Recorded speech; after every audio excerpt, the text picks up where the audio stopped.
आईने हिंदी के एक नए एपिसोड में आपका स्वागत है, जहां आपके लिए लेकर के आते हैं इंडियन डिफेंस के प्रमुख अपडेट्स को। और आज के इस डिफेंस एपिसोड की शुरुआत करने वाले हैं हम एमआरएफए प्रोग्राम को लेकर के आई एक बड़ी अपडेट से। दोस्तों, एमआरएफए प्रोग्राम को लेकर के लगातार भारतीय वायुसेना अपनी जो रिक्वायरमेंट है वो सामने रख रही है, लेकिन हाल ही में भारतीय वायुसेना की कुछ रिक्वायरमेंट्स ऐसी सामने आई हैं जो ओरिजिनल इक्विपमेंट मैन्युफैक्चरर के लिए बड़ी समस्या पैदा कर रही हैं। और चैलेंजेस क्या क्या हैं उनके सामने, इसको हम डिस्कस करेंगे। और भारतीय वायुसेना की रिक्वायरमेंट्स क्या हैं और कैसे ये रिक्वायरमेंट भारत के हित में है, इसको भी हम इस वीडियो में डिस्कस करने वाले हैं। तो चलिए शुरू करते हैं आज का अपना ये वीडियो। दोस्तों, इसमें कोई संदेह नहीं है कि भारतीय वायुसेना इस समय अपनी घटती स्क्वाड्रन क्षमता से परेशान है। हमारे पास 42 एक्टिव स्क्वाड्रन होने चाहिए अगर हम टू फ्रंट वॉर की स्थिति को देखें, लेकिन हमारे पास इस समय 30 से 31 ही एक्टिव स्क्वाड्रन है। हालांकि भारतीय वायुसेना ने अपनी कैपेबिलिटी को इनहैंस करने के लिए वर्ष 2021 में पहले 83 तेजस मार्क 1A और अभी हाल ही में 30 नवंबर को डिफेंस एक्विजिशन काउंसिल की मीटिंग में एडिशनल 97 जेट्स का जो प्रस्ताव है उसको मंजूरी मिली है, जो कि निसंदेह भारतीय वायुसेना की ताकत को काफी बढ़ाएगा। और पुराने एयरक्राफ्ट जैसे कि MiG-21 हो गए, इनके लिए ये एक परफेक्ट रिप्लेसमेंट के तौर पर देखा जा रहा है।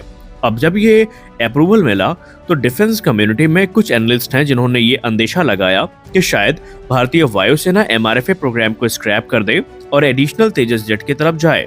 लेकिन भारतीय वायुसेना प्रमुख ने ये स्पष्ट कर दिया कि तेजस प्रोग्राम अपनी जगह है और एमआरएफए प्रोग्राम का जो महत्व है वो अपनी जगह है।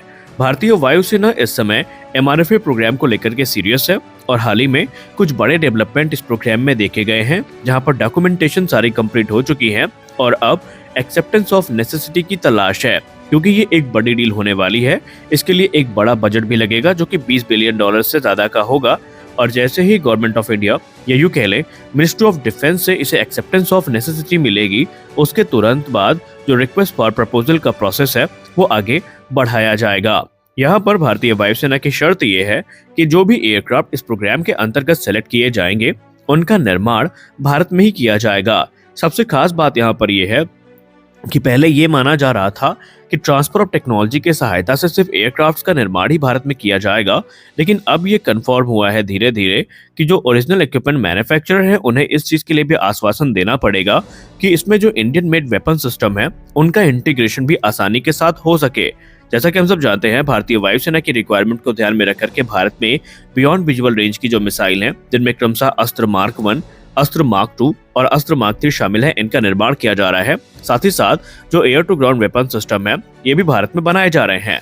तो जो ओरिजिनल इक्विपमेंट मैन्युफैक्चरर होंगे एमआरएफए प्रोग्राम के अंतर्गत सिलेक्ट किए गए, उन्हें ये इंश्योर करना पड़ेगा कि इस प्रकार के जो वेपन सिस्टम है वो उनके प्लेटफॉर्म में इजिली इंटीग्रेट किए जा सके।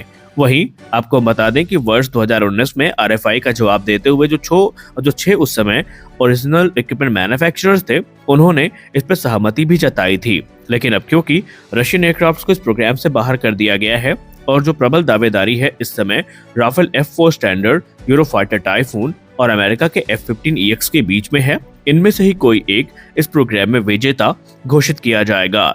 हालांकि भारतीय वायुसेना ये कह रही है कि हम इस समय फोर्सफुली इस चीज को नहीं इम्प्लीमेंट करेंगे, बल्कि ये एक चरणबद्ध प्रोसेस होगा जहां पर धीरे धीरे जो वेपन सिस्टम है वो इन एयरक्राफ्ट्स में इंटीग्रेट किए जाएंगे। साथ ही साथ भारतीय वायुसेना ने ये भी क्लियर कर दिया है कि जो लोकली मैन्युफैक्चर्ड वेपन सिस्टम है इनका इंटीग्रेशन उनकी प्राथमिकता भी होगी।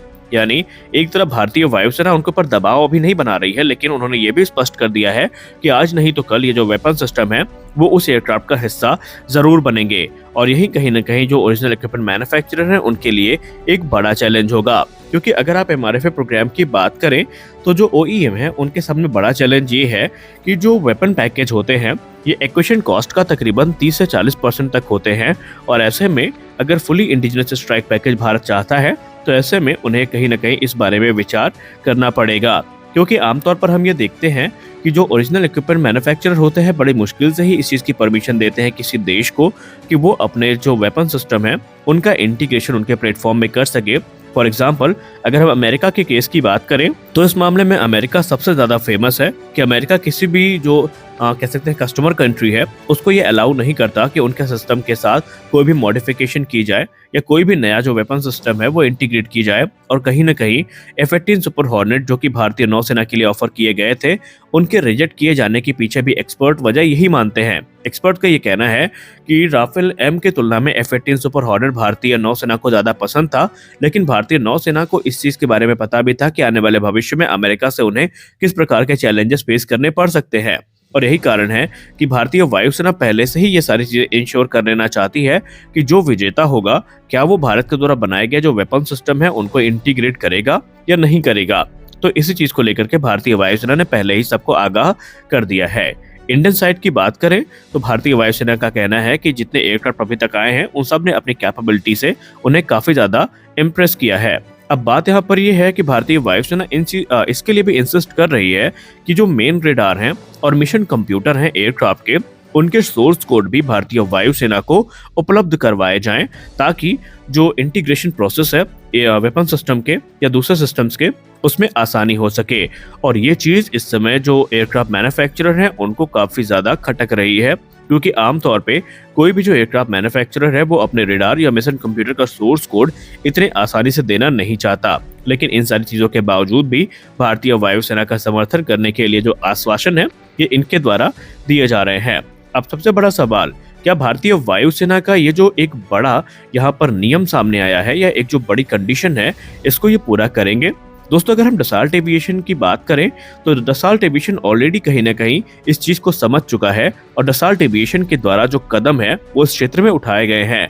अगर हम एग्जाम्पल के तौर पर बात करें तो इस समय डसॉल्ट एविएशन के साथ भारत इस समय राफेल में जो अस्त्र मिसाइल है उनके इंटीग्रेशन वर्क को शुरू करने वाला है। जी हाँ, जो प्लानिंग है वो कंप्लीट हो चुकी है और शीघ्र अतिशीघ्र इस समय इंडियन एयरफोर्स के जो राफेल F-3R स्टैंडर्ड के एयरक्राफ्ट हैं, इसमें हमें अस्त्र मार्क 1 मिसाइल देखने को मिलेगी। अच्छा, डसॉल्ट ने यहाँ पर एक बड़ा गेम खेला है। डसॉल्ट ने भारतीय वायुसेना के लिए तो इसको अप्रूव किया ही किया है, साथ ही साथ जितने भी राफेल ऑपरेटर्स हैं सबको जो अस्त्र मिसाइल है वो ऑफर की जा सकती है। यानी सिर्फ भारत अपने इस्तेमाल के लिए अस्त्र का इंटीग्रेशन नहीं कर रहा है, बल्कि भारत की जो अस्त्र मिसाइल है वो राफेल ऑपरेटर्स को भी ऑफर किए जाएगी, जिसका सीधा बेनिफिट भारत और डसॉल्ट एविएशन दोनों को मिलने वाला है। वहीं भारतीय नौसेना ने तो अपने राफेल एम प्रोग्राम के लिए स्पष्ट तौर पे ये कहा है कि राफेल एम को उन्होंने इसी शर्त पे सेलेक्ट किया है कि जो इंडियन मेड वेपन सिस्टम है, जिसमें एंटी रेडिएशन मिसाइल हो गई, BVR मिसाइल हो गई और एयर टू ग्राउंड मिसाइल्स हो गई, उनका इंटीग्रेशन किया जा सकेगा। यानी इसी सबको अगर हम जोड़ के देखें कड़ियों को, तो इस समय राफेल के चांसेस MRFA प्रोग्राम में सबसे ज्यादा नजर आते हैं। और इसमें कोई आश्चर्य भी नहीं होगा कि अगर MRFA प्रोग्राम को राफेल जीत भी जाए। खैर, राफेल की राह को मुश्किल बना रहा है यूरोफाइटर टाइफून, जिसके बारे में हम किसी और वीडियो में डिस्कस करेंगे और आपको बताएंगे कि कैसे यूरोफाइटर कंसोर्टियम राफेल के इस पूरे खेल को बिगाड़ने में लगा हुआ है, कैसे भारत को ये एयरक्राफ्ट कम प्राइस में ऑफर किए जा रहे हैं और कंप्लीट ट्रांसफर ऑफ टेक्नोलॉजी की बात कहां तक सही है, इसको भी हम डिस्कस करेंगे। खैर, आज के इस वीडियो में बस इतना ही। मिलते हैं अगले वीडियो में कुछ और अपडेट्स के साथ। तब तक के लिए जय हिंद।